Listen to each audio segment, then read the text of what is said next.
Okay, this video is going to be a summary on the eschatology of God. A few quick things. First off, this is an intellectual explanation. It's not spiritual. Second off, my reasoning and my epistemology, it's all grounded in truth. I use that as the bedrock for how I think about, philosophical topics. And third, this is just a conception. Obviously, I have like different steps in the process. That's all bullshit. You know what I mean? It's just a conception.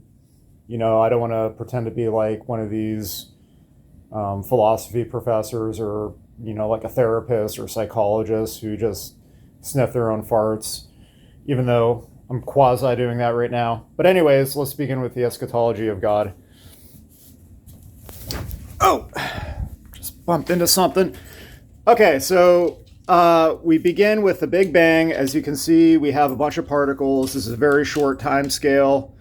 We got quarks at 10 to the negative 3 seconds. We have nucleosynthesis, the forming of atoms. So that brings us to the next step. We had hydrogen, helium, and I believe there was a little bit of lithium created right after the Big Bang for star formation. Hold on a second.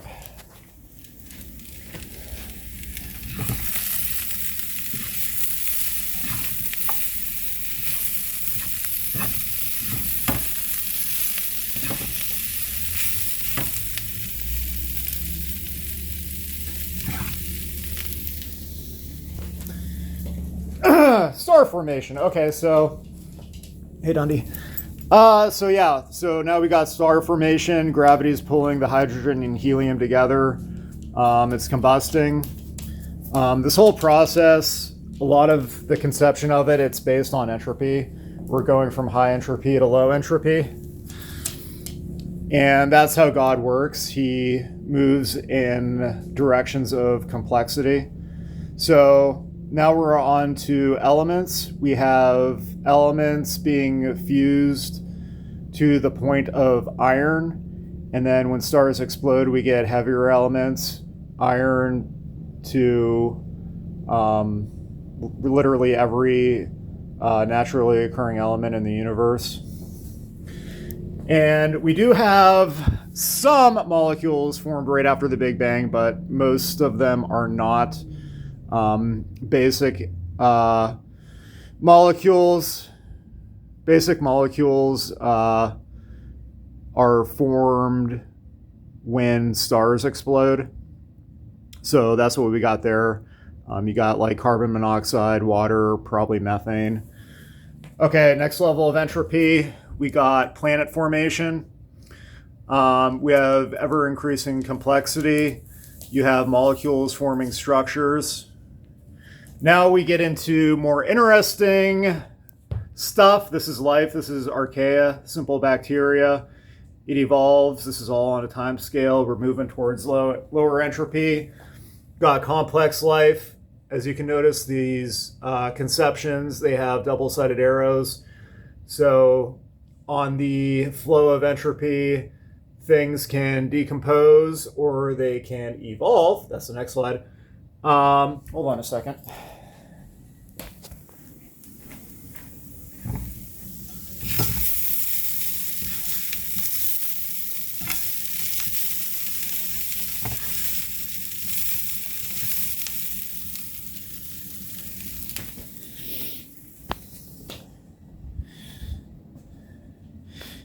And I have eschatology in the title of this video, but it might be more appropriate to call it the teleology of God, because there is an end purpose. Is there a final purpose?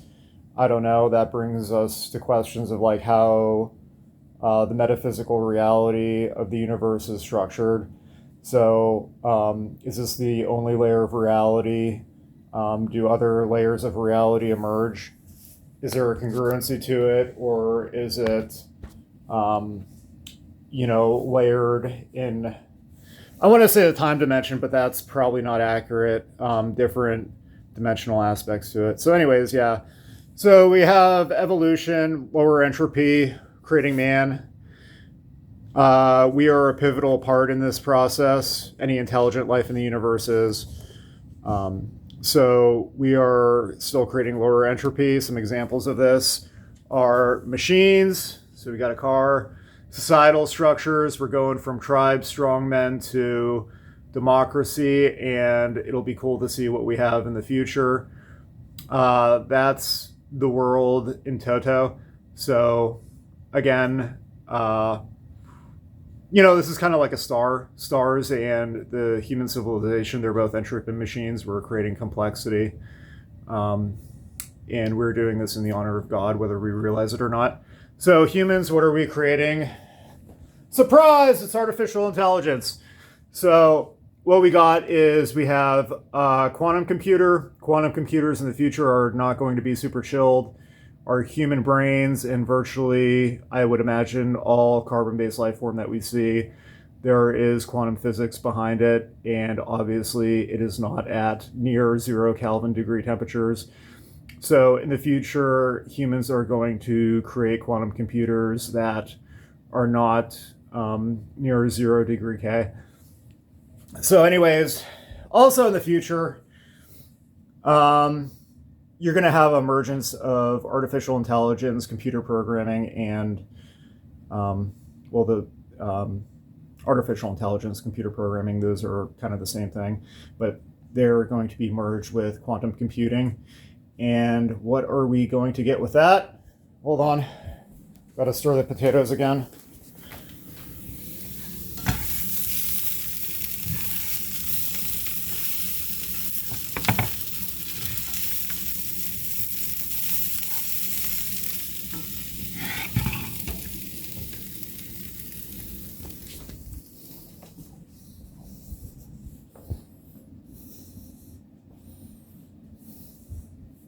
I really hope some philosophy professor watches this video so they can get pissed off at their own intellectual hubris.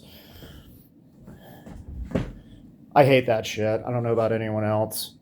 I mean, I know like I might be sniffing my own farts to some level, but I mean, those people just suck. So anyways, there might be more steps after this, but anyways, you have hyper-intelligent synthetic life. And what is that creating? Well, I think it's part of the eschatology of God. It is a teleological imperative. And what is that? What you're going to have is, this is all spatially isolated. So you have, AKA it's a subject. So pockets of the universe are doing this. So we have a subject. And in the pantheistic notion of God, if you see that as the object, the subject is merging its consciousness. The subject is merging its consciousness with the object. And when that happens, that subject will reach God consciousness, and the subject will reach a level of atemporality. And it will actually know God. It is a giant loop. God will know itself. And so that's what I got. I have another slide. It's a wood analogy that's about good and evil. I'll just say it briefly.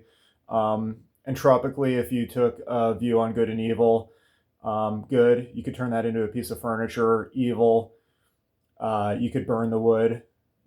I said earlier, like, well, what if you have like an arsonist burning like a house down made out of wood? That's evil. But that's like in a different video I made. But anyways, so like just as like a general like conception, like that's how God works. That's what we're moving towards. And I would like to leave you with this. It's a quote from Hamlet, Act 1, Scene 5. It's when Hamlet speaks to Horatio about him seeing a ghost. He says, "There are more things in heaven and earth, Horatio, than are dreamt of in your philosophy." That is so true. We don't know what's going on, but it is beautiful, and we are part of it as it's playing out. Okay, thank you. Have a good day. Bye.